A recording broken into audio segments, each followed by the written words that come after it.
Hello, and welcome to Locutors of Trek, the podcast where we talk about the people, places, and things of Star Trek. So, replicate yourself a Romulan ale or your synth selection of choice, and join us far beyond the stars. Locutors of Trek.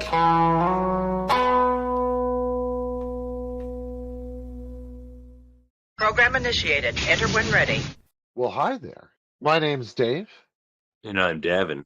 and we are your very own Locutors of Trek. In plain As simple well. tailors. Indeed. And tonight, our long-awaited, epic 20th episode debuts, sets Final tone of the for season. us. Indeed, finale even. And for that august moment, we thought we'd mark the milestone with an episode about legacy. So, legacy comes, of course, from the notion of a legate in Rome, a legatio, even a legatus in the Damar. medieval, right? A legate, like exactly, legate damar, someone who is an envoy or deputed to do something. And in this case, this is what we depute to the past, or from the past to the future, let me say. What we hope will carry on, perhaps, or what remains despite our best intentions. So let's see what we can make with the time allotted to us this evening in our exploration of legacy and legate ship, perhaps. And Legate Damar. Resist. Resist today. Resist tomorrow. And legate Damar. I don't want to explore him too closely. Maybe No, share a not too close. car with Damar. You don't turn your back on a Cardassian. No, no. Some of you, loyal listeners, may be wondering, wait a minute, why isn't this episode about metaphysics? Because our last episode was a really long time ago, and I figured nobody wanted to wait any longer. So, and everything Dave said, and also Terry Metalis did say, writer of much of Picard Season 3, Mm-hmm. said that if he got to do another show, it would be called Star Trek Legacy. So it all just seemed to fall into place. And I thought, Yeah. also, we were planning on ending on the Season 1 on the 20th episode. So that gives me an entire season break to read that book on metaphysics, because I read really slow, and some might say think even slower. Oh, that would hardly be fair. I think Well, it should best be said Some that might say. good thinking requires percolation. Maybe. Mhm. So does good coffee. That's true. Indeed. Mhm. We'll steep ourselves in thoughts. So why don't we get started off with one of our, what we used to call top fives, but I'm going with the top 10 now. We're combining our fives, perhaps even the low Q10 of Trek. Oh, a low knows? Q10. I like it. This one's going to be, oh, what did I call it when I said you? I like the way I worded it when I was talking to you. Oh, let me see if I can find it. Top 5 ideas for an episode of an anthology series called Star Trek Legacy. So, Yes. Terry Metalis, or perhaps some of us here at the United Federation of Podcasts got to do a series called Star Trek Legacy. That was an anthology and was meant to clear up whether it be past stories or past characters or characters we know, and use these actors while we still can, enjoy these characters we love while we still can. That's the way I took it anyway. I don't know how you interpreted this, but Well, dear listener, as you know, my first interpretation was certainly, do you mean a ship named USS Legacy? yes, he did say that. NCCTBD? And when he said, not exactly, I sent a brief and possibly rejected, okay. But in fact, we're taking a broader approach. And I like this broader approach because there can be lots of spaceships in this approach. Don't you worry. Now, mine are in no particular order because each one I wrote Well, after the first one I liked even better. So I'm just going yeah, to pick them out and read same them with as they hit thematically here. The trouble is with this, I think that it would not be hard to write 14 seasons of this pretty quickly, Okay, here's the in thing. terms of Here's the just the thing. stuff you want to grab onto, right? All we ever I want get to see more now salt is vampires, for instance.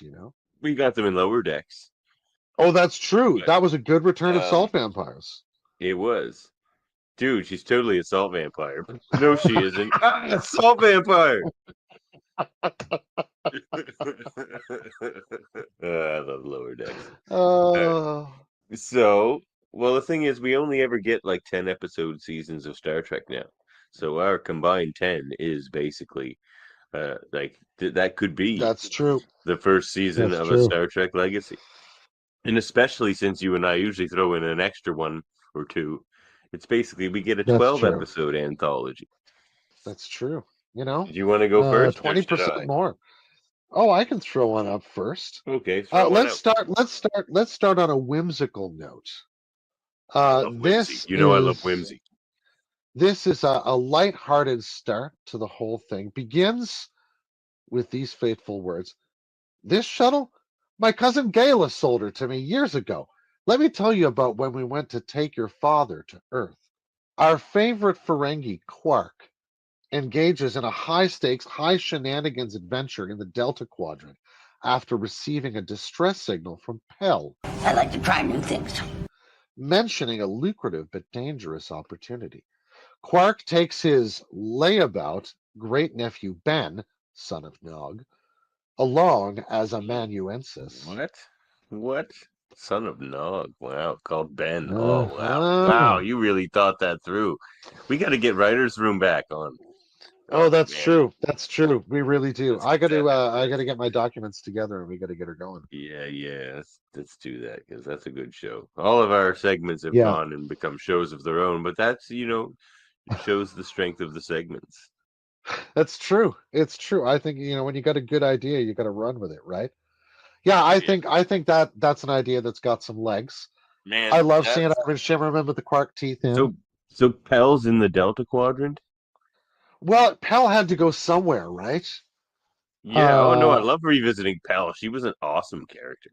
I really liked Pell a lot, and I think she's a Ferengi female who would motivate Quark in his particular, because he's always going to be caught by his desire to be what he understands to be a good Ferengi. Because that's like deep material for him, right? No matter how close he ever gets to the reformed Ferengi tradition in terms of his practice, some element of him is always going to be, as far as He's a Ferengi can good get to it, Ferengi. reaction. Right? He's going to be He's a good Ferengi. reactionary against the New Order in that sense, right? Yeah. So, but Uh, I think the struggle with Pell, as well as struggling to figure out what to teach his his great nephew during the time that he's got him, you know, it could almost have like a screw tape letters feel to it too, right? Like the log entries would be wonderful.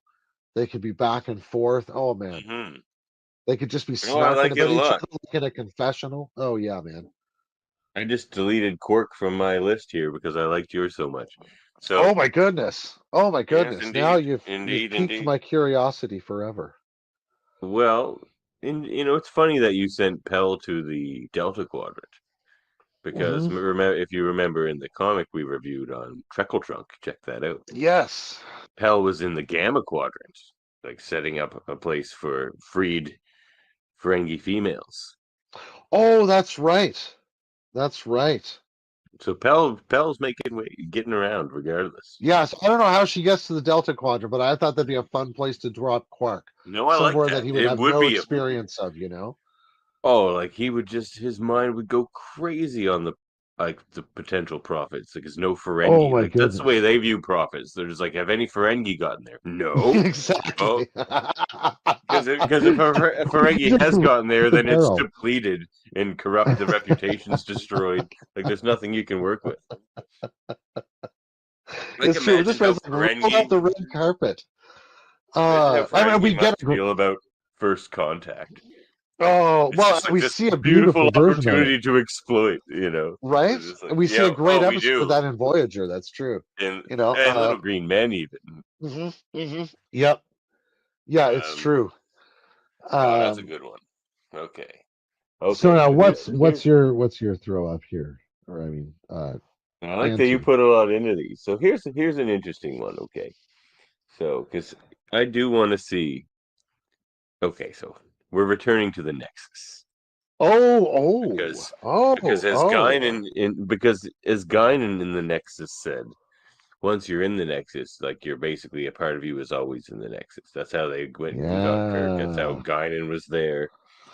Like you're always there. So even though Kirk died at the end of Generations, and unceremoniously, some would say, like not the ending some perhaps even myself would want for Kirk. Though as a kid I loved that movie. But as I've aged, I'm like I oh, kind of wanted more for the end of that character, William Shatner's mm-hmm, portrayal of Kirk. mm-hmm. It was fun. But William Shatner could still play Kirk, and William Shatner is still an amazing actor. Um, Yeah, he could still play Captain Kirk. for He's sure. a phenomenal friggin' actor, and I would love to see it. So we go back to get him out of the Nexus. So who to send? I was thinking about that, and like Picard's the obvious choice because they've met before, but then it's just Generations again. Yeah. So it's just like, who do you want to who do you want to see interact with Kirk? You know, Oh. and like I so. mean, some part of me wants Ben Cisco too, because he had that one moment of almost Me interacting too. with him Me on the too. But bridge. Ben Cisco's later on my list, obviously. Okay. Oh, I'm assuming he's going to show up somewhere. Yes. Excuse me, Captain. Here's tomorrow's duty roster for your approval. Lieutenant Benjamin Sisko, sir. I've been on temporary assignment here. Before I leave, I just want to say it's been an honor serving with you, sir. All right, Lieutenant, carry on. Thank you, sir. But yes, he's the obvious choice for me too. But like, I don't know. What if it was like Worf, Oh, that'd be great with a Kirk dynamic, like a because Worf Kirk would Kirk have like adventure no time for Worf at all, for Klingons? Like right? He would he be would have like, no I time. don't know what kind of weird Klingon you are, but still don't trust you. Like Worf would try to give him attitude, and Kirk's attitude toward him would just be like way worse. He So would that would literally just grab throw a door Worf. frame and swing his legs into Worf. Yeah. Like that first So fight would be amazing. The stuntman would have to do all the work because we don't want to risk William Shatner on that. and But Worf knows that Kirk's in the Nexus because he would hear this from Picard. So Worf that's gets trapped true. in the Nexus and he needs help. So he goes for, like, you'd think he would go for Picard because Picard was in the Nexus. But there's going to have to be some storyline reason why that doesn't happen because I just want the Worf Kirk adventure. That'd be great So fun. it's not an airtight plot yet. I only had a few minutes to Hmm. think about it. But, you could I throw think Picard in it's. there too, actually. But I really just want the no. It's just Generations again. I just want the Worf Kirk adventure. See, the thing is, here's what I forgot to mention. I forgot about. I didn't Hmm. think about this. So it's not a Nexus adventure. It's just like um, Kirk gets plucked from the Nexus. Worf doesn't go to the Nexus. They just need a copy of Kirk, basically. Yes, Kirk gets Yeah. plucked from the Nexus somehow, and like yeah, and then Worf Kirk adventure in our universe. Oh. No time travel shenanigans. Kirk's just back. He's out. He's he's ready to have an adventure with Worf one final time. It'd be amazing. Whew. That's That'd what be I want. great. Because that guy knows how to adventure with Klingons. He's been to Repente, man. That guy knows the ups and downs of Klingon life. It could go to Repente. Right? Who does Worf know anybody out of Repente? Actually, you know what? Worf's in my other one. I just kind of made up this Worf thing. Maybe it's But you not could going to be Worf. Who there's some should it be great then? fun I just thought characters. I just wanted to pluck Kirk from the Nexus. Like I Now, thought Cisco. I thought let me Worf. pitch you. But Let me pitch you something. mm, How does he get out of the Nexus? well, somebody's A near it. certain curly-haired Irish Starfleet chief. Oh, Chief and Kirk. Brian and Kirk. It. You've done it, sir. You've salvaged my idea. See, because he 'Cause could I need keep more trying for to later. compare O'Brien to Scotty, and there could be some wonderful jokes Oh, like that's amazing. distinguishing Oh, the that's right. It would be. amazing. I like the idea a lot. And you could clinch it on how does he get him out of the Nexus, you know? What's the Nexus? The energy ribbon that destroyed that ship was not just some random phenomena traveling through the universe. It's a doorway to another place that we call the Nexus. And it's a place I've tried very, very hard to forget. See, we're O'Brien playing pulls music some. here. This is plain simple Whew. Taylor's at its finest. Yeah, That was yeah, an yeah. excellent riff, sir. Thank you. I love that idea. But yeah, okay, it's Uh, Chief transports Kirk out of the Nexus. because how many, and also, I mean, how many copies of the Chief have we seen, right? Just There's Smiley also O'Brien. that. Exactly. Yeah. And then his many temporal Oh, moves that's true. forward. Yeah, man. All right. So you were talking about Worf. I'm going to throw my Worf one in here. All right, we all got Worf. I We erased Worf all on that for O'Brien on that one, but Worf is coming back. we've all got a Worf one. No, I hope. Actually, you know what? I'm going to do a different one first. I'm going to do different because Okay.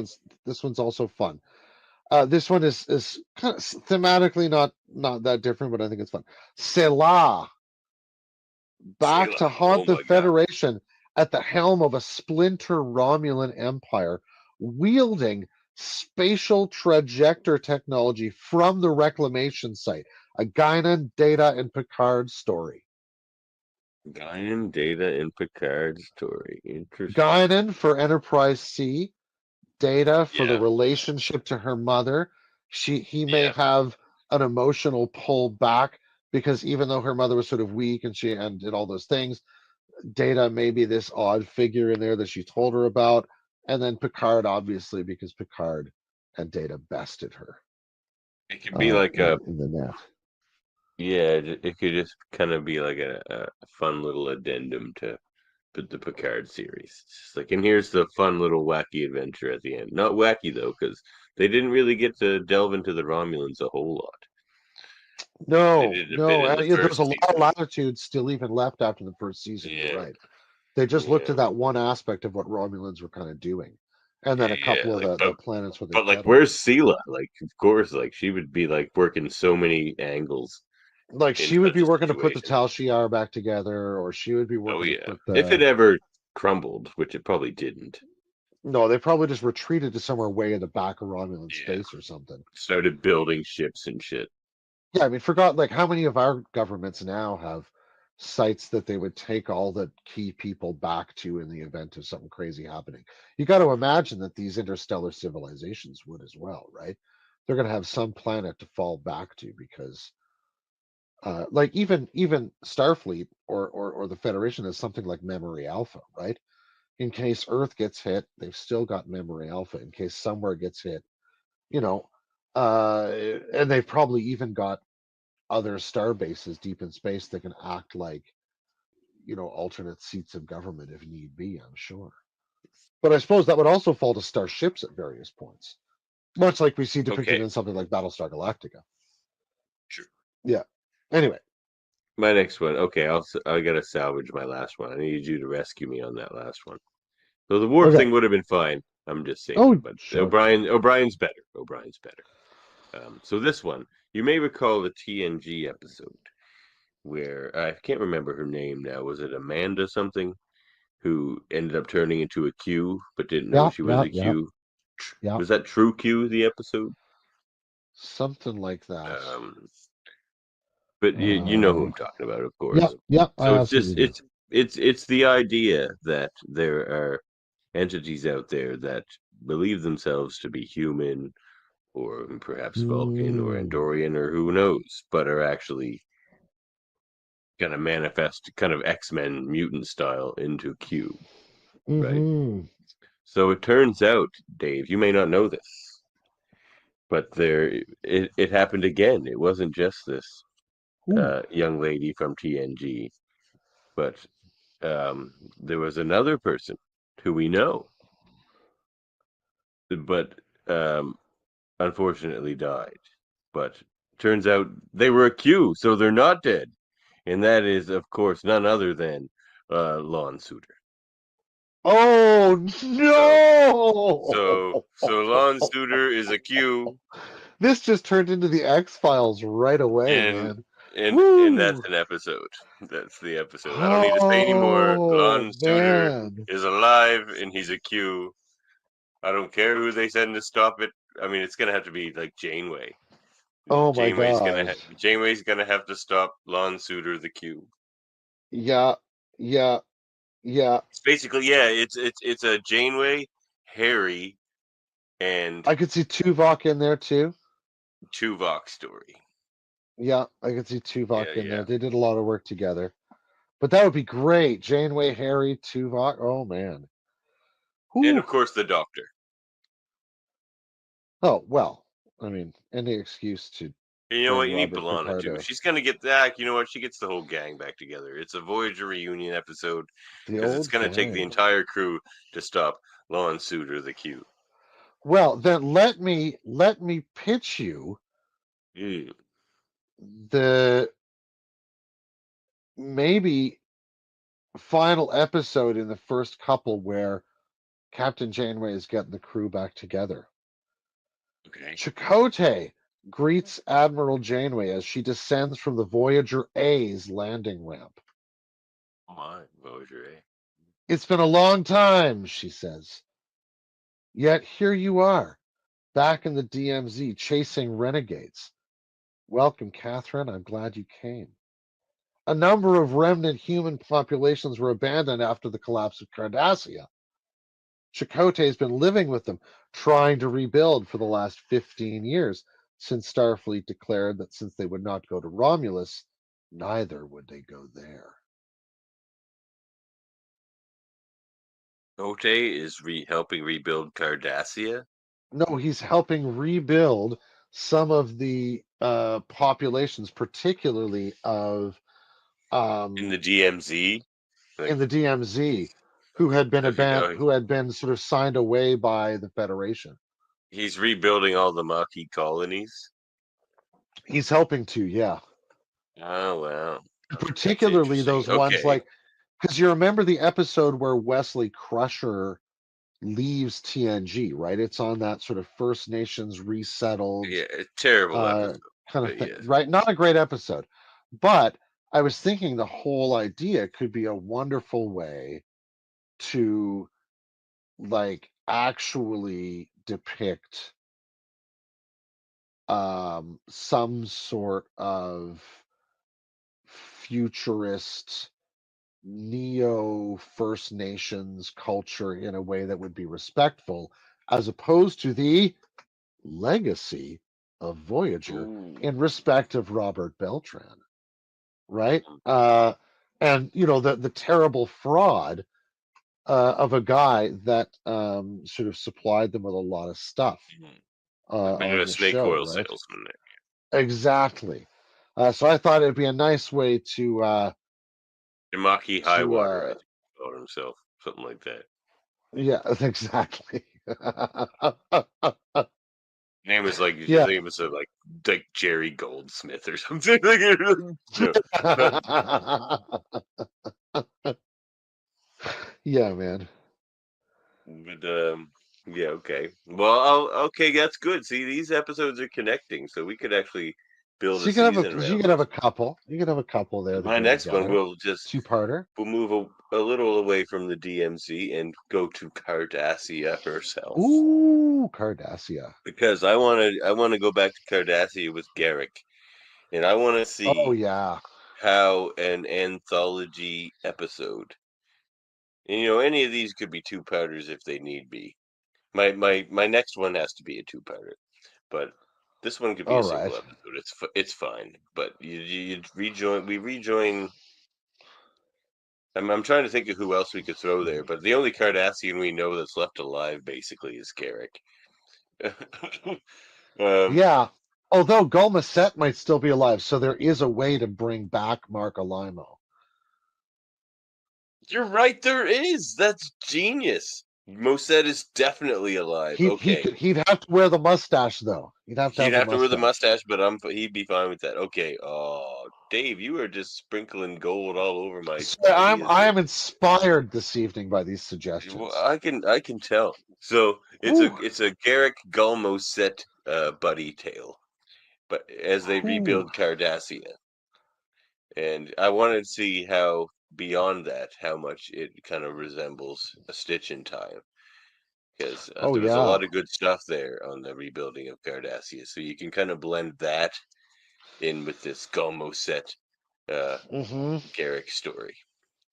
Well, and Genius. if and it could be set slightly after the time a Stitch in Time would be set, so all that stuff could technically even be assumed, right? And Uh, we'd have them come up against um um um oh my god, Madred.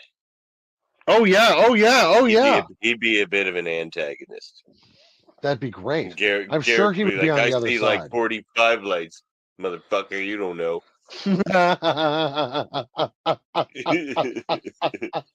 How many lights in my I eye? see all the lights. Yeah, man. Well, now speaking about rebuilding society, they're back. The slugs from Oh, it TNG had to happen. season 1, episode It had to happen. 25 have worked their way back toward Earth, but this time they've decided to take a different approach. They're using the Orion Syndicate because they want to make use of the pheromonal control they can And they're operate on everywhere. others. And they're everywhere. At the Yeah, highest levels, they can enforce their will immediately. it's a very cool way to bring both those slugs back and also the Orion Syndicate, who are very cool, into a And story. they don't get a whole lot of play, you know. Uh, it would also shake them up a Really, little bit, right? really, your fairy tales don't start with a heist. All Orion fairy tales start with a heist. We call, or as we call them, heist tales.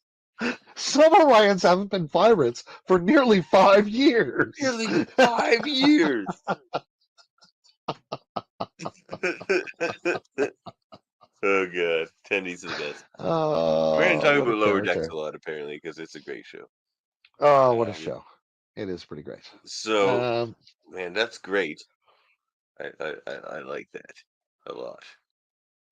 I think Yeah, it's got legs and even a because they're notochord everywhere, and man, and spine. it's like they're already after the Orion Syndicate is the thing. Yeah, So like, there's already like people in place to notice this sort of thing happening to start working against it, which would be interesting. Who would you have kind of lead the charge against this?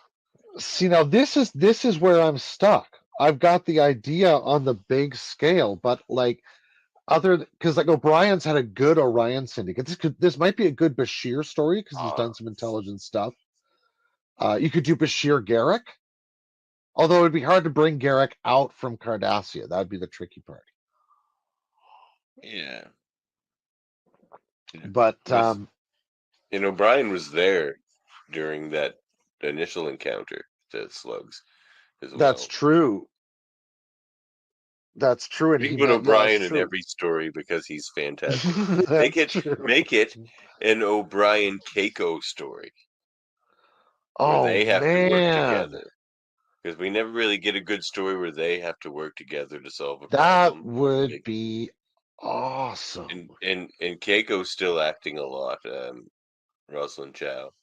So Yeah, yeah, just like indeed. Colmini still is, like they're still at the top of their craft. That would just be fantastic. Oh my God, can you There imagine you that? go, a little gold And onto your idea, sir. I wonder if whoever played Molly is still acting or would be willing to come back. Wouldn't Well, that she's be still great? acting, but she's around. She'd do it. Yeah, yeah. I'm sure she'd I've do seen one her on episode of like the thing. podcasts and stuff. Oh man, that'd be great fun. Yeah, Oh yeah.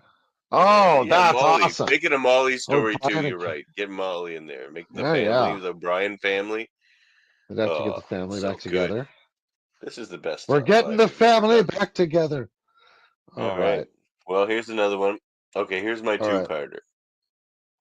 So, because basically the first episode could just be a scene in the beginning if you want, but I Mm-hmm. don't think that does. So it Uh, deserves maybe more than a cold open, eh? yeah, it could be because basically, in the end, Martok's going to be assassinated as leader of Oh, the oh Klingon my Empire. But goodness. but I don't want a J.G. Hertzler to go out in a cold open. So give him a full episode of like, and it's more interesting Sure. that way. His life as the chancellor, and like you can sort of build some intrigue Mm-hmm. that way. The people who may be working against him and why, that type of thing for an episode. It makes the second part Mm-hmm. way Mm-hmm. better. So this one's a two-parter. So you get J.G. Hertzler in there, and at the end of it, he knows something like people are working against him, so he calls his buddy Worf to help him. So this is why I need Worf, and I took him out of the Kirk story, though. You know, you could still have him dabbled, sprinkled into that Kirk Oh, story. sure. But uh, so Worf shows up, Mm-hmm. and he was on vacation with his family. You know, which is basically just his mother, father, Alexander, that type of thing. Mm-hmm. Um, Vacation. I don't know. He was visiting them. You know that type. So he goes to Martok, Worf, and then as soon as Worf gets there, Martok is killed by who knows? Is it the Duras? Who knows? Maybe it's the Duras, but maybe it's not the Duras. Maybe Oh it's a new family man. entering the fray. But that new family, if they enter the fray, still probably working with the Duras. So Mm-hmm. there's always Duras around. Oh, Taral's there's still the alive, dude. right? Oh man. That's Um, exactly it. yeah. So yeah, they didn't Oh, kill I'm loving Taral, this did story they? already. Nope. Like they showed Taral when he was Nope. older. He came back, but they didn't Yeah, kill he him. comes back, but no, they beat him to the No. punch, but they don't. I don't think ever have Yeah. a final confrontation with him that's Okay. So decisive. that works. Yeah. So then part two, it's big. The intrigue. Worf trying to figure out what to do. Like people are scrambling. This new person, Martok's assassin, is now the leader of the Klingon Empire for having killed Martok. And Worf, Right. can't have that or anything. So Worf's working on his plan to take down Martok. Not take down Martok's killer, I should say. Mm-hmm. And he's just like, I got to do it. He's still a Starfleet officer, but he's just like, no, I got to do the whole Klingon murder thing, even though it, some people aren't going to like it, and it's not going to be easy. I mean, he's done it before. This person is heavily guarded because this person knows Worf's done it before. That's So true. anyway, there's a final confrontation. Worf confronts this person, and big fight. Worf taking on people. They're like the bodyguards and the main assassin, and all of a sudden Mm-hmm. you see the assassin fall, and who's standing over the assassin? Dead? Alexander Roshenko. And he claims Oh. leadership. Alexander claims leadership of the Klingon Empire for House Roshenko. And now House Oh. Rosh rules the Klingon Empire, and Alexander, someone who's more in duration ways, can bring Klingons into like the modern age. Oh my goodness. Now, can I What a make great this hero into he a three? becomes, and Worf is proud of him. Worf's just like, Alexander, I will speak your name every day from now on, and not forget you That's exist as I have done. no, that is a beautiful story. Can I weave a third episode Yes, around this two-parter? In the midst of please. all this Be part of action, Worf has his it. own troubles because Okay, good. So mine's an like the third assassin. parter. Is yours like the second part of my of Well, this could be well. I think there's enough for 3 episodes here. Yeah.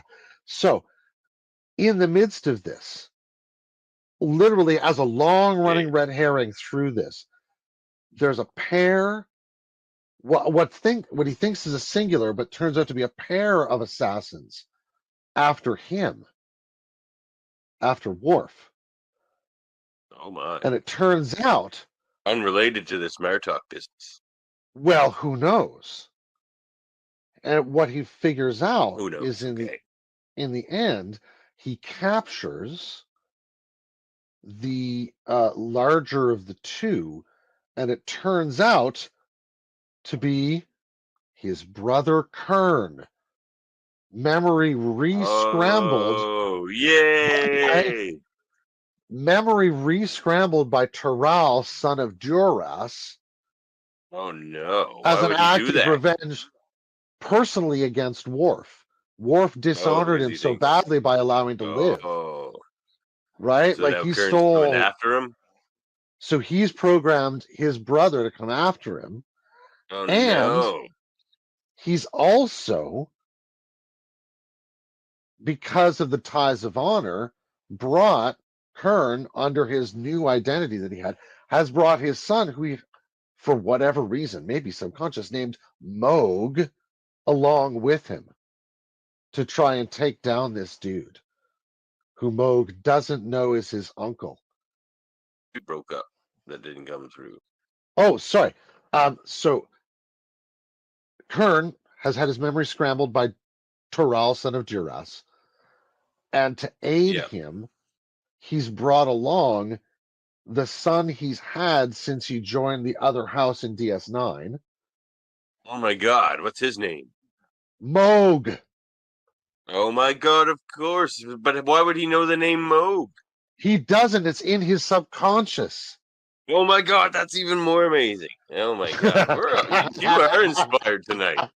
Well, But then, so these ones, they've got to both save Kern's son Moog, which makes Alexander's appearance that much more of an insane twist, right? Maybe there's a shadowy figure that saves him a couple of times from assassins. Who knows? okay. Is this But my yeah, last one? whoo! Oh my god. Yes, this is my last This one. is hot. Okay, so This we're here's coming in hot here. this man, we are coming in hot, man. Whoo! So this one, feel free to add anything to this one too, because this is the one All I want right. to see the most. So of course the Cisco is returning. And you know All what? I'm right. thinking, what brings the Cisco home? You know, you and cousin Dave, and even myself to perhaps a little lesser degree, weren't quite satisfied with the comic return that we've Mm-hmm. had Mm-hmm. because it just. And I agree with you because I think my idea is better. So I'm like their whole thing is he's in that comic. They're all like he's like a god fighting. He's somebody who takes and Yeah. like fun for Benjamin. Is is it Earth? Is no, it's new. Is deep space the station. Uh-huh. Now wanted to be the pirate. It's the main thing. They all grew Ooh, the pirates. around,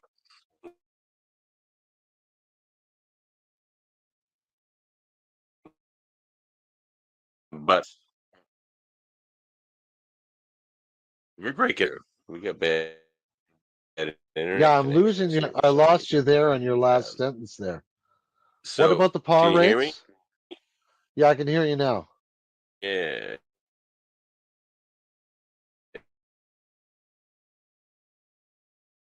yeah. Your whole explanation there was kind of chunky.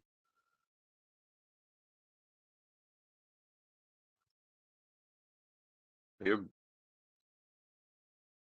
yeah. Man, it's really chunking up tonight, eh?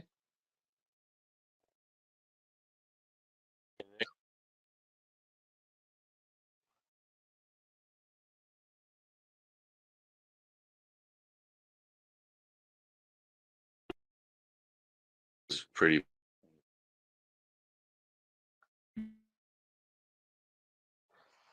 Just a minute. I'm going to bad.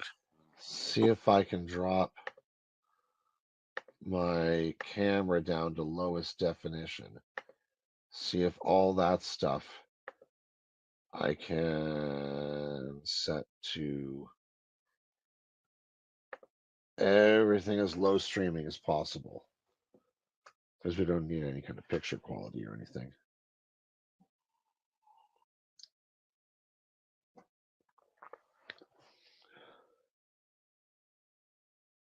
Are you frozen right now, or are you just not moving?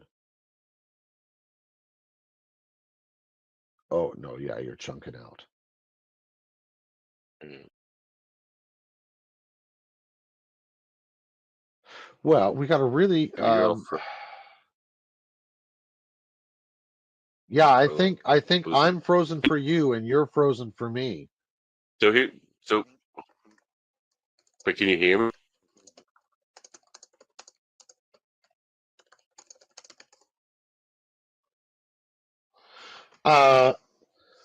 I can hear you really chunked up.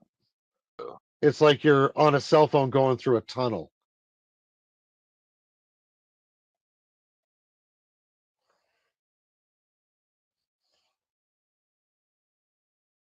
Do you wanna try coming out and oh no, because we'll have to lose this part of the recording, won't we? Do you want to pop out and come back in? And then if that doesn't work, I'll pop out and come back in. So yeah, Okay, why don't so we the start Cisco right from the is start of that one again? yeah. Okay, so my last one, Cisco. No, well, no, because I want to keep that whole preamble about where his home is. Okay, so Cisco's Okay. back, and he has to save Okay. the station. And who does he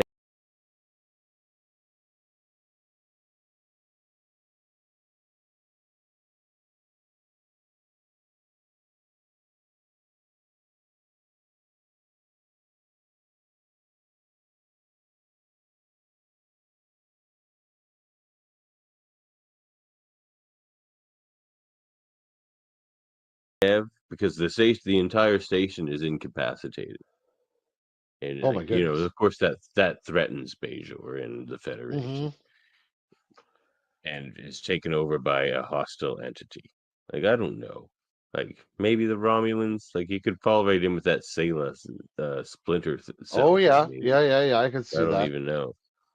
But like I never really thought about the hostile entity because what's really important is the Hmm. only person left to help Benjamin save the station and Bajor and the Federation because the whole station is incapacitated is of course none other than Vic Fontaine. So this is the San Oh, Francisco Vic Vic Fontaine Fontaine adventure. Oh save my the goodness. Federation story. That's what I want. That's the return of Oh the Cisco man. I want. Oh, Cisco and Fontaine. Yeah, because and that's an interesting dynamic. Because at first he wasn't comfortable there, Cisco, but they sort of made up at the end there Yep. and sung a song together, so they have a bit of camaraderie, but also a Well, bit of an uneasiness as well. and So it's an like what they interesting did, dynamic. but now, so with this could also have, in a sense, the dynamic of a heist. You could recall things like the Fabulous Ferengi or Magnificent Ferengi, where they're running around a It'd be a different heist sort of tale, station, or there could be very moments to heist. recall Empok Nor, even, right? Where, You- like, I guess what I'm thinking is all these different lights in which you could cast the station. You know, is it a set of suspense and fear? Is it like they're running down the hallway? Is it like, because it's been so many things, What if it's a and does that? standoff between Deep Space Nine and Empok Nor? Oh, somebody's brought Empok Nor back Yes, online and yes. figured out how to And move it's it. station versus station. But Oh like it's not even man, station versus station because of course Deep Space Nine has received more advancements because the hostile entity has both. And it's up to right. Ben and Vic on Deep Space Nine to retake Deep Space Nine and then overpower And to Empok then, Nor. yeah, exactly. Oh man, that's a great story because Empok Nor could have taken years getting there. You Yep. know, if they had used O'Brien's trick to sustain a warp bubble for enough time to get them just moving in Mm. space, then they might have just used shields to stay there, or whatever. I mean, perhaps they Uh, have some trick, some space. See yeah. that? No, the spatial trajectors. Back to your story. Oh yeah. Or See, transwarp tunnel. That's all would also be on the reclamation site. That stuff would be out there. That'd be a great way to move a space station around. Drop it through a transwarp, whatever it conduit. is. Yeah, yeah, yeah. I Yeah, mean, yeah. if you can do it to a Borg cube, you can do it to a station. Yeah, they're not really built for flight, that's for sure. Oh, oh man, I would love to see that. Ooh, So, why don't we get into the legacy of Star Trek? Here's what I was all thinking. right.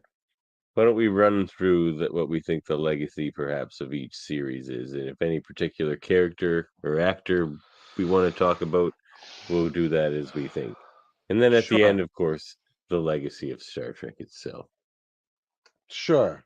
So why don't we start with TOS, of course? What do you think? What do you think the legacy of TOS is? Now, one thing I will say about the legacy of a couple characters here, Mm-hmm. if of course Spock has had a huge legacy on Star Trek and pop culture, and I think that'll carry forward into the future. And I think what that is that logic is an okay and perhaps even a good first option. Like Yes. they make it very clear that it's not always the be all end all. Logic can't get you out of every situation, and sometimes isn't always the best option. Mm-hmm. Mm-hmm. Like But it Tuvok will make that has concession about Janeway. He's like, yeah, sometimes Janeway does absolutely. completely illogical shit, but it works, and I've learned to trust it because she knows when to do that completely illogical shit. Apparently, Yeah, but exactly, right? like, You know, that uh, and in interesting ways, that fundamental sort of search for balance between, say, reason and emotion, logic and the heart, which really does, I think, thematically dominate the original series more maybe than any other series, even though they all hearken to it in some ways. Uh, like it reaches right back in some ways to the origin of film, right? Like, who is it? Fritz Lang, is it? Am I thinking of the right guy in Metropolis? With head and heart meet, or head and hands meet in the heart, or something like that. hmm. These sort of I think it ways is of Fritz Lang. thinking I think you're about right. human beings as, in the metaphorical sense of heart, head, hands, as these sort of faculties we have, I think is a really interesting way that the original series sums up a world that was vanishing in its problems, right? From Uhura and Kirk kissing to the um wonkiness of like Loci and the um the all the pieces of the original series that the rest of Star Trek canon has subsequently attempted to either smooth out or find some way to simply accept as read and move on from. Uh, like the woolly, unpredictable quality of the original series is one of the things I love about it, because nothing was truly set. It was just this like totally wonderfully grandiose vision of a world that had found peace enough to go on like these adventures, Yeah, just of discovery and learning. Uh, yeah. And it was more about those adventures that piece gave them the mhm, opportunity mhm. to take. Yeah, Absolutely. Yeah. Yeah. And I think, those relationships are fostered within that sense of like a kind of camaraderie of exploration. Uh, I mean, you got the kind of triumvirate of Kirk, Bones, Spock out of that for sure, but yeah, uh, that may as much be about the realities of TV and camera time and the number of lines people get as anything else, right? Because we get a ton of great characters out of that other series have been riffing on ever since, from Scotty to um, one of my favorites, Romulan Commander. The great Romulan commander, indeed. noble enemy, right?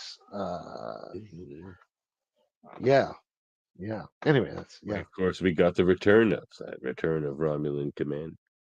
Oh yeah, Fantastic man. stuff on Strange New So Worlds. good. Um, yeah, well, and I think the legacy of Kirk also kind of rings true. That because it's mostly the Kirk and Spock show. You could say the same thing for what I'm about to say about Kirk. That kind of applies to McCoy as well. But I think what it's been the real legacy of Kirk has, I don't think, permeated pop culture and perhaps even philosophy the way Spock has.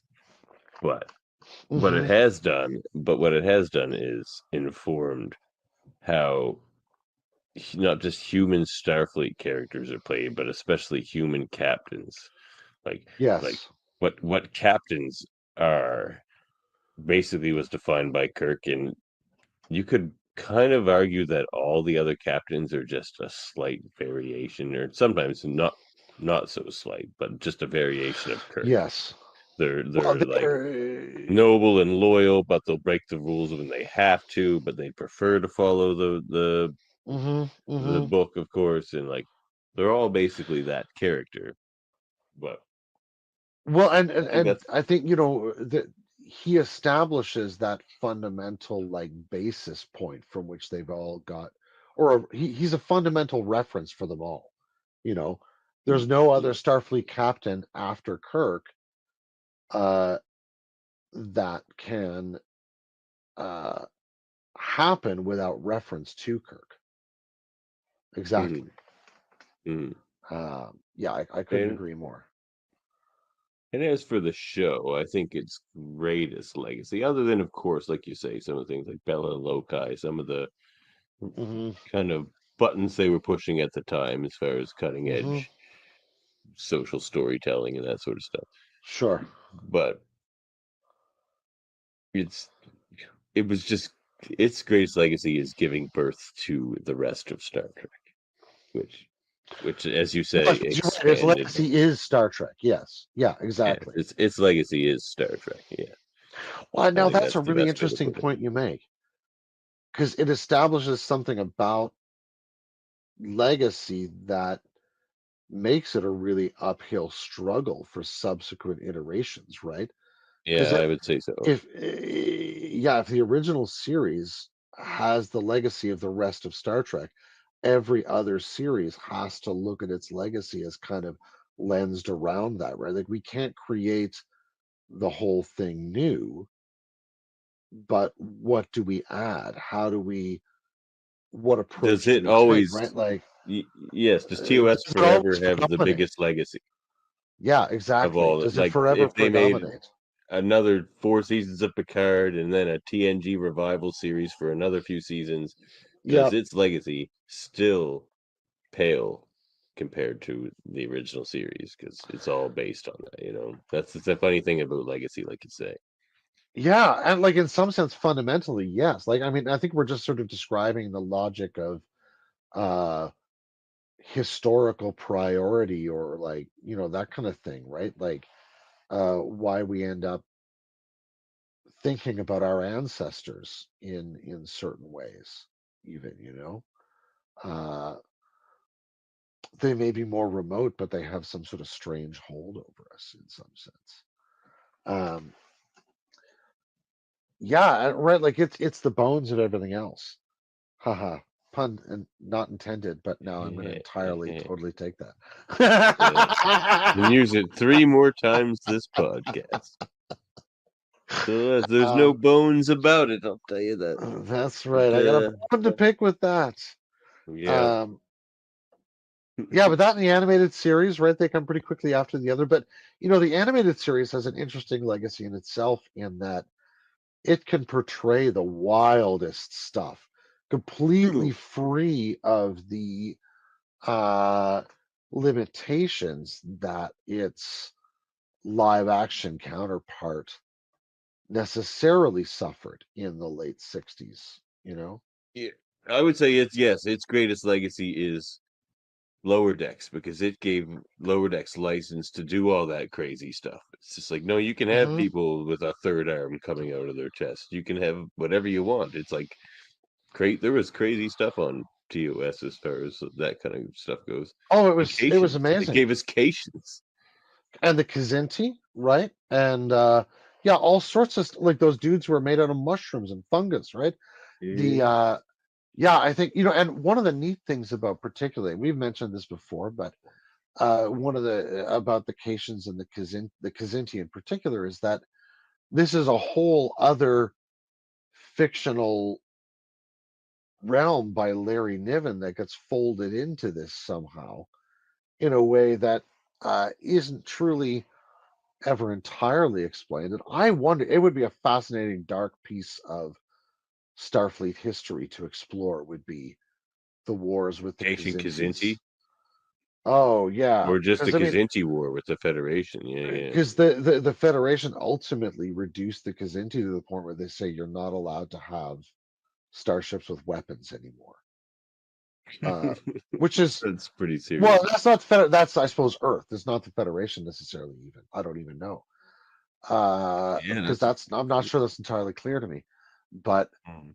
yeah, I mean the fact of folding in other notable, interesting science fiction authors, and for it to be a kind of like the original series and the animated series had a sort of Ellery Queen was for mysteries, but like um uh the great pulp magazines of science fiction of the 50s, 60s, 70s was like Nova and a bunch of those ones uh, that had all of these guys publishing in them routinely. Uh, in some ways, the early Star Trek series have that sort of feel. And, in some ways, I think TNG participates in that to some degree.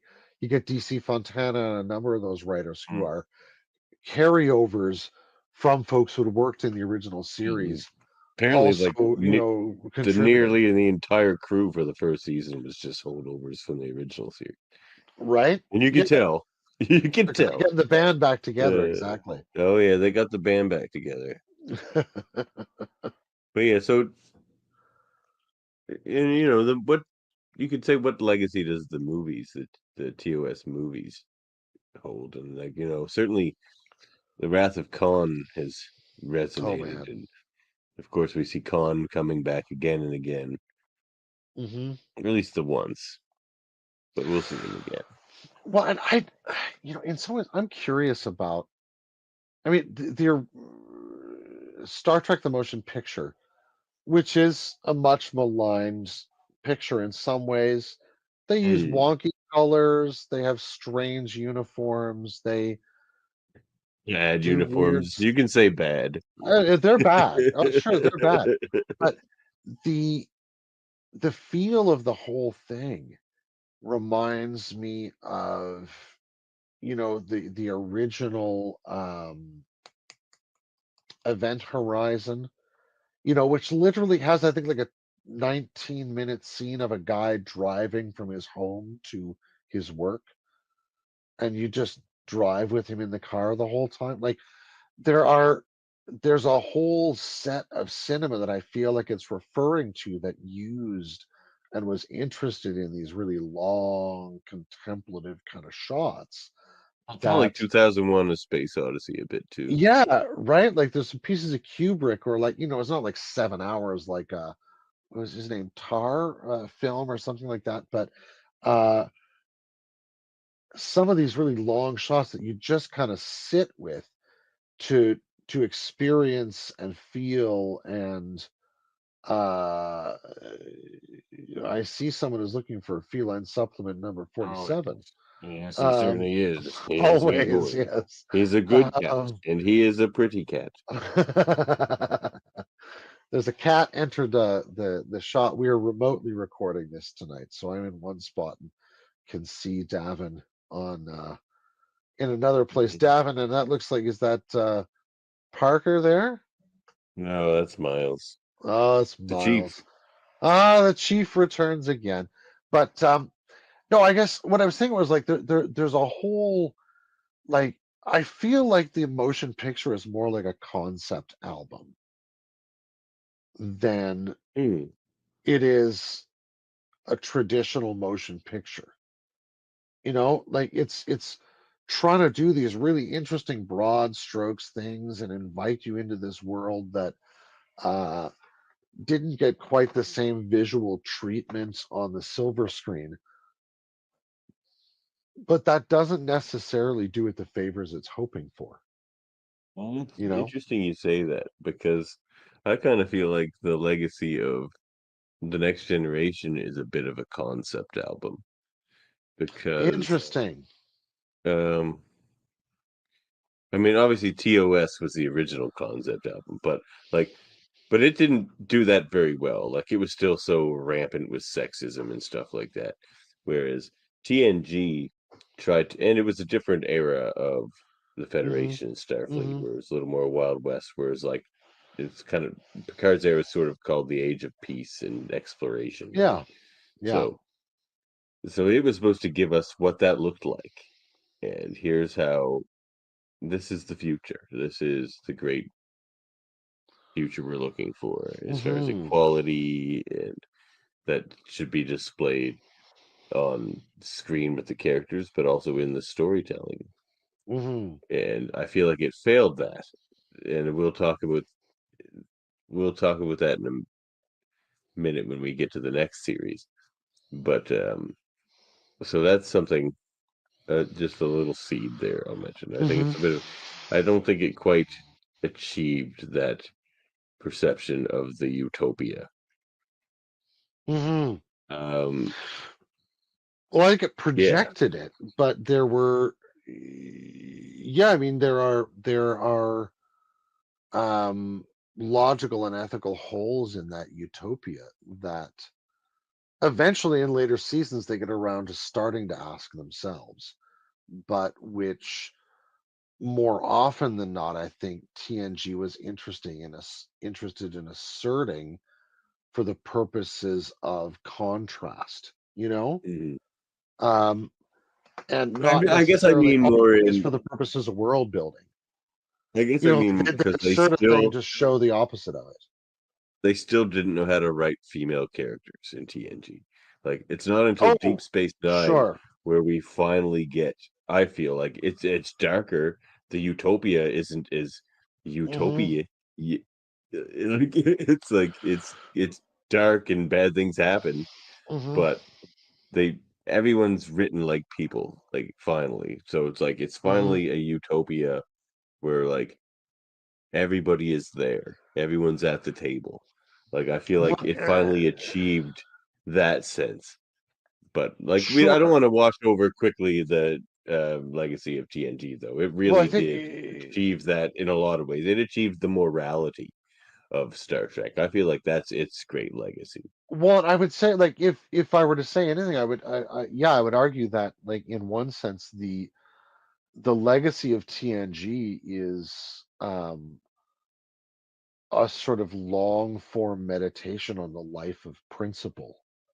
Mhm. You know, because like the Prime Directive is implicit in almost every single episode of TNG, pretty much on purpose, and the kinds of moral and philosophical conundra that the crew deal with are you're absolutely right. They're not um and partly because of the episodic quality, I think as well.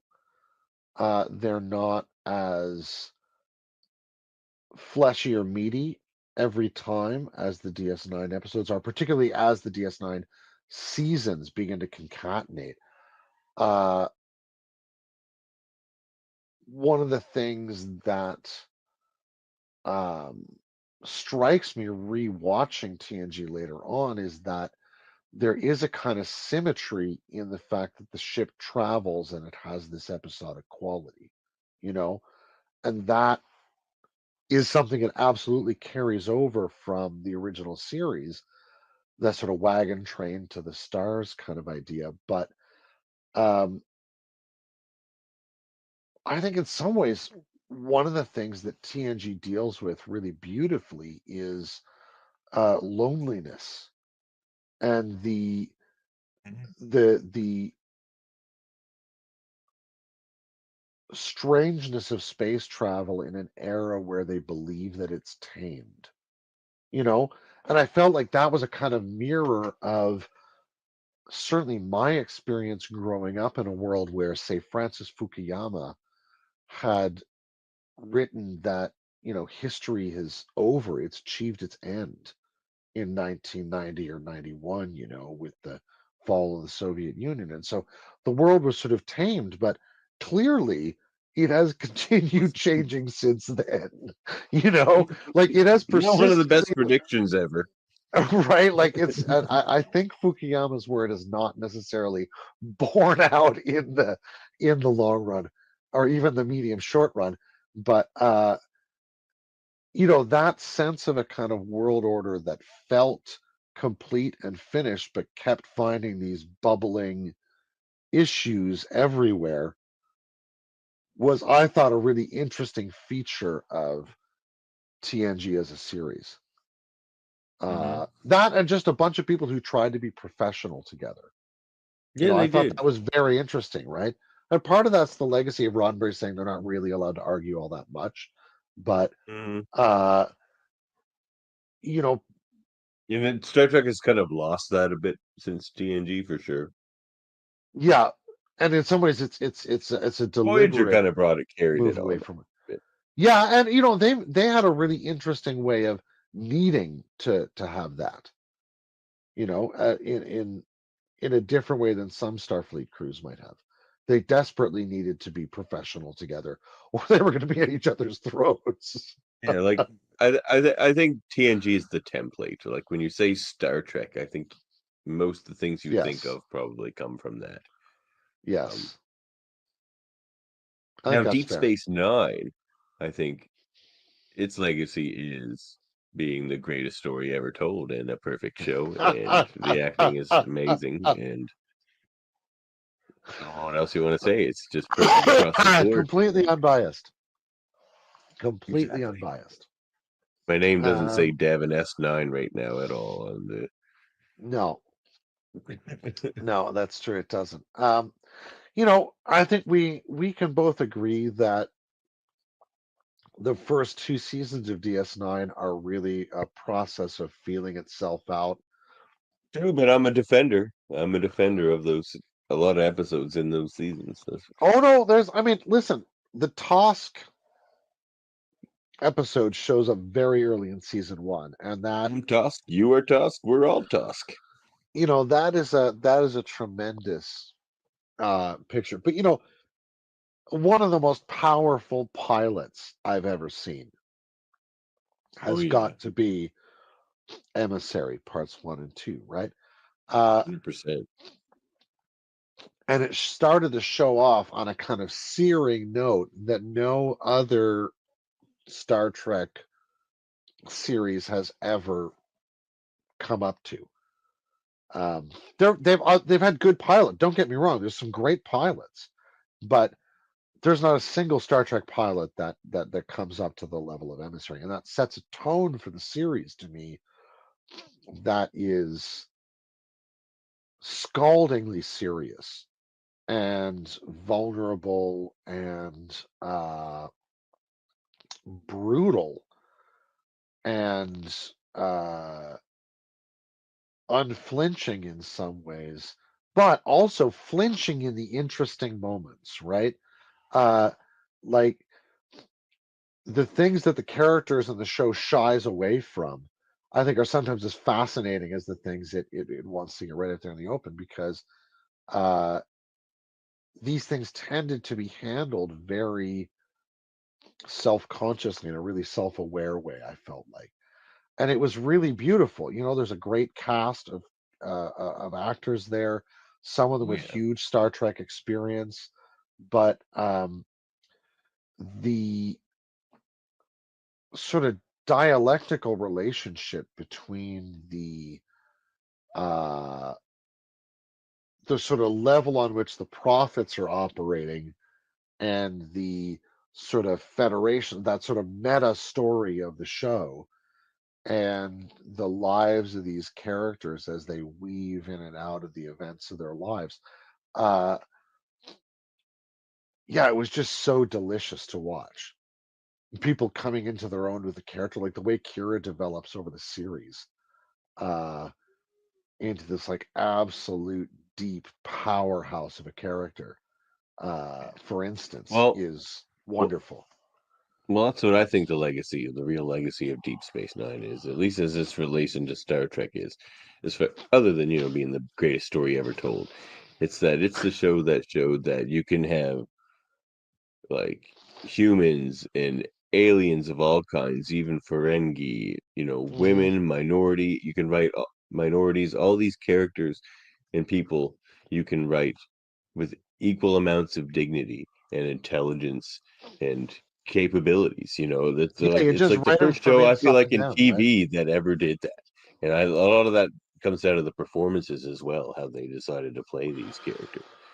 Where like even Yeah, like Armin Shimmerman was saying like he took ownership of that precisely. character and he played it for seriousness, not for jokes.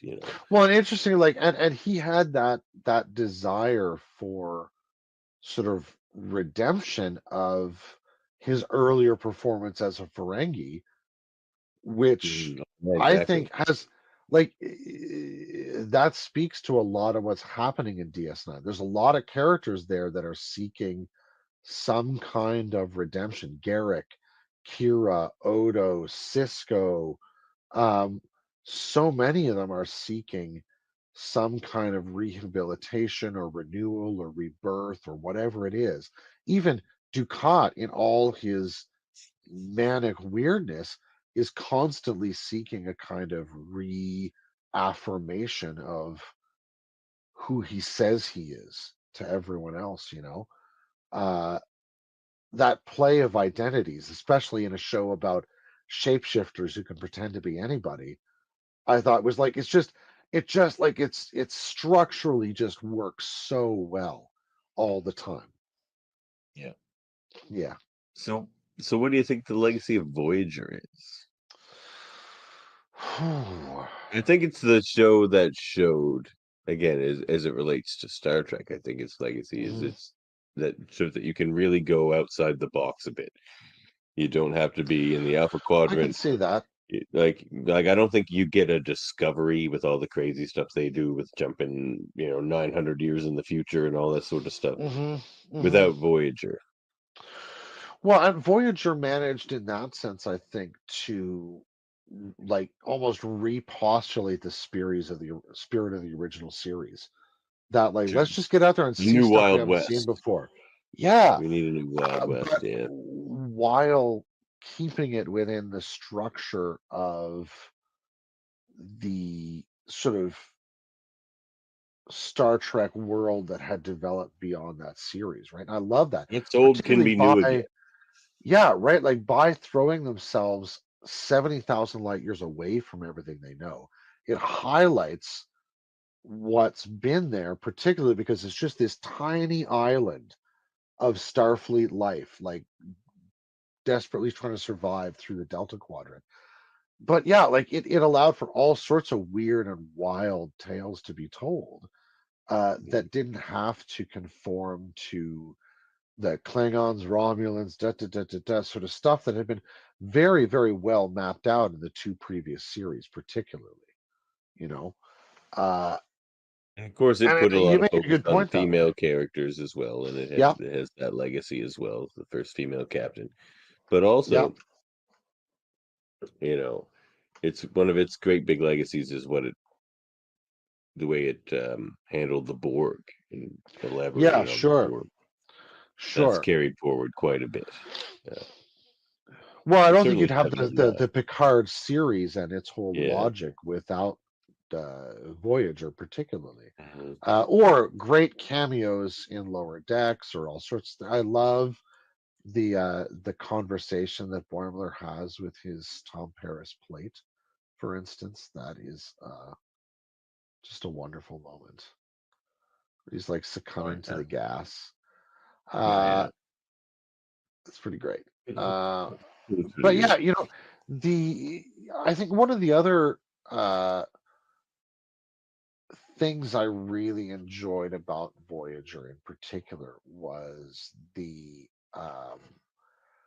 different things they decided to do with the spaceship. You know, landed on a planet, do varieties of things with it that, you know, partly were about the visual effects, sort of context in which they found themselves, but took advantage of it in really clever ways, you know. So they allowed the crew to have to find their way to being uh, sort of unified in. Yeah. And you know, the other thing that I like is they never entirely lost sight of the Maquis Federation dynamic. It got No. less and less over the years, but from Suitor Every to other season would characters, have that episode that would like yeah, bring it it would up. always bubble up a Like, little bit again, right? yep. And I thought that was Uh, smart. yeah, Yeah. like it never quite goes away, even though you do integrate and find new identities, right? Yeah. Yeah, I really, there's a Well, because lot to say it's the that's good shaky about Voyager. ground the castle was built on, you know. So Exactly. That initial yeah. compromise, right? Yeah. Uh, yeah, Well, and I I mean, think the only there's other again yeah, go the ahead. problem of representation in the sense of Chakotay's character comes up again. Not that it's, I mean, the trouble is it gets something gets stuck to Beltran because I don't really want to say the other guy's name. Also, I forget it because I'm bad with names. But uh, like that's one area that Mm. Trek, uh, I don't know, continues to fall down on. I don't think that's necessarily the case, but um, it's one of those areas where I like it that Star Trek has continued to work to be a kind of self-correcting entity, right? So, Yeah. that, yes, of course we're going to make mistakes. How else are we going to learn stuff than by making mistakes? And they got duped by somebody, and that's really uh, made for some unfortunate stuff in those moments, and some wonky things in the episodes where they really go into like Chakotay's spirituality. Mm. But they can own that and move on from it, right? And I think some of the impulses in New Trek are, you know, have that implicit in them in some ways. You know, some of those moments where they miss the mark that way. Yeah. Well, I Yeah. think we're gonna leave all the newer Trek shows off of this episode, really, because they're too new for a legacy discussion. We'll see. Their legacies we'll see. Well, they're Um, responding to a lot of the legacy stuff we're talking to here, yeah, right? They're exactly. But we called should talk legacy about things, but Enterprise yeah, we should. for a moment. Yeah. And It's the little I show guess that tried. its biggest legacy though might be the prequel, like, but the entering Oh, prequels into the equation, yeah, and like yeah. I don't know that that's a good legacy. Now I love Well, Enterprise, but I think its ongoing legacy that might be its the biggest. I mean, its other legacy is that darn theme song because, like, there's you just cannot. That is a You learn not trespass to do against that Star again. Trek. Like, you need your trumpet, you need your strings, Hmm. and maybe a bit more of a brass section where the ba ba comes in. But that was not it. Uh, that out of the way, I think you're absolutely right. There are some real dynamic challenges in terms of like how you do a prequel well. I liked how far they went back with Enterprise. Oh yeah. If you're gonna do Uh, one, I think that's why I enjoyed it. I wanted to see how the Federation was built.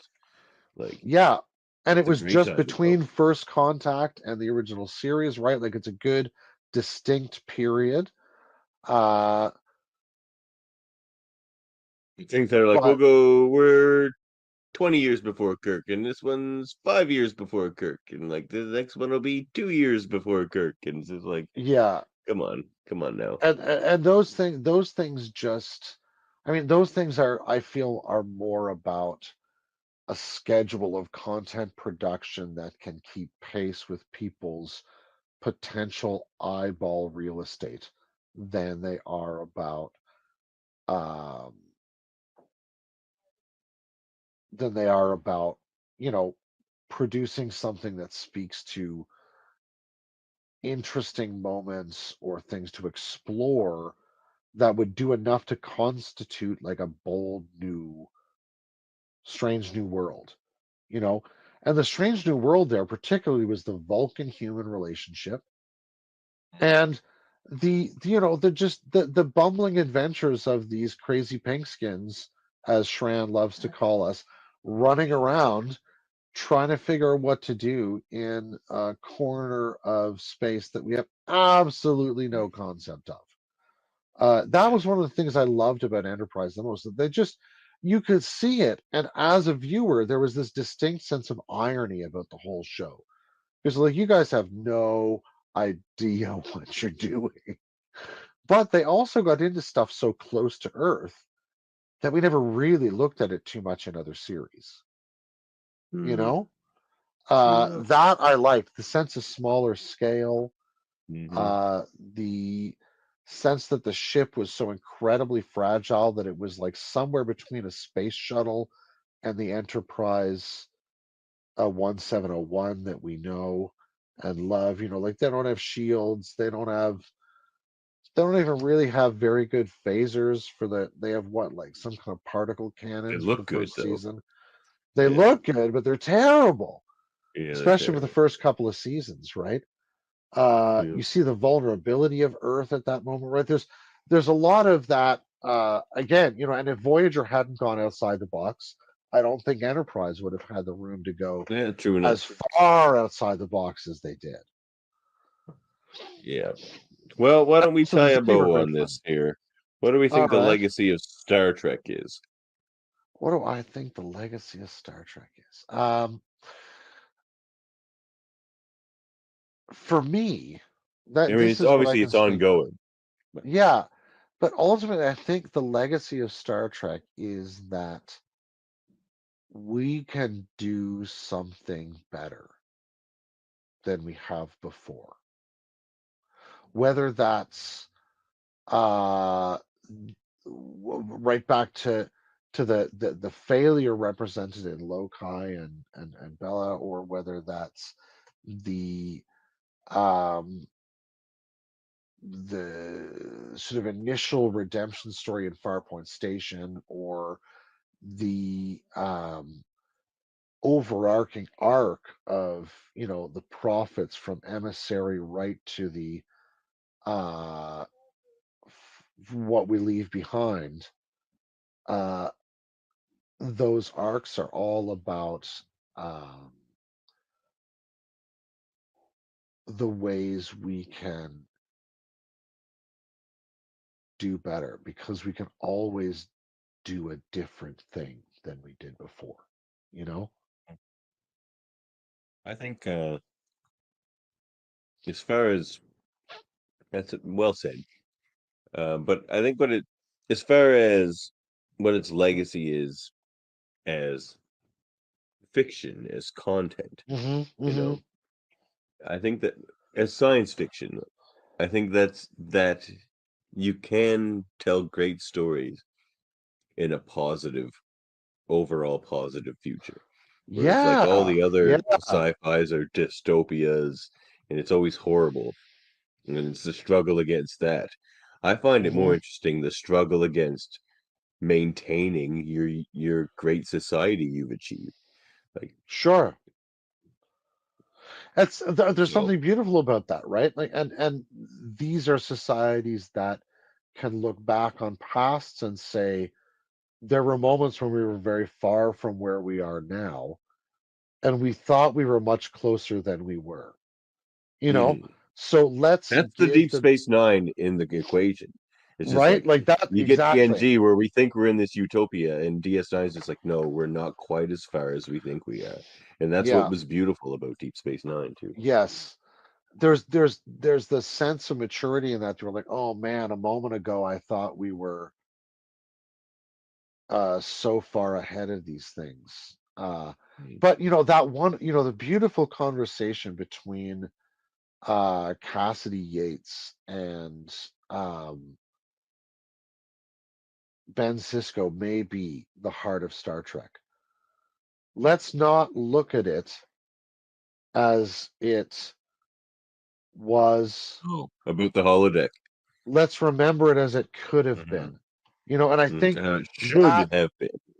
that beautiful Mhm. sense of a vision that can Well said, yeah. cast out something even into the future that says, let's think about what it should be and strive toward that as opposed to just fearing what it could be or what it might turn into.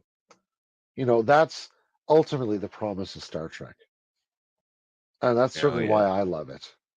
Me too. Yeah. Yeah. Well, I think we can perhaps bring this. I think our transmission may be breaking up for the second Indeed. time. That's right. Let's boldly go back into the docking bay and set this shuttle down. All right. Mhm. In that case, end transmission.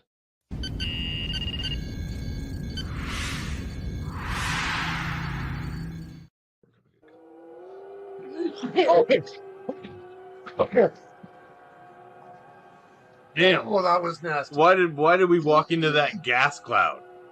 Why did we walk into that? My bad. That was my idea. But, I see two suns.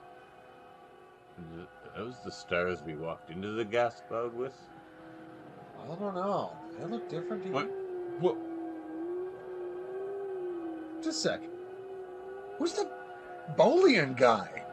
There's no Bolian No, guy. him. Blue, line up the middle of him. He's a Bolian. That is a Bolian guy. Think he's with the Orion Syndicate? He's a Bolian. Of course he's with the Orion Syndicate.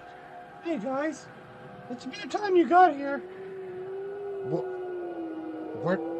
we have been traveling for some time at warp 3.4. You're supposed to be here 15 minutes ago. Go, go, go! Well, all right.